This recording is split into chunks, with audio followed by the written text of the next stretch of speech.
Okay, so the next one that I'm going to show you is the Excel viewer. So before I show you that, I'm going to go over here and go into my raw data.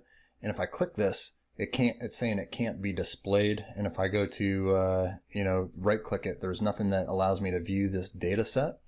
But what's cool is if I go back to my extensions and then enable this one. So if I enable it, so it's the Excel viewer, you'll want to install that and then go back here.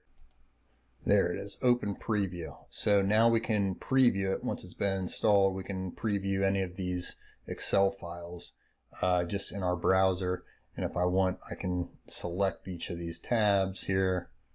So I'll put these right over here. So you can see your data as you're writing your code and be able to check out some of these either CSV files or XLSX files.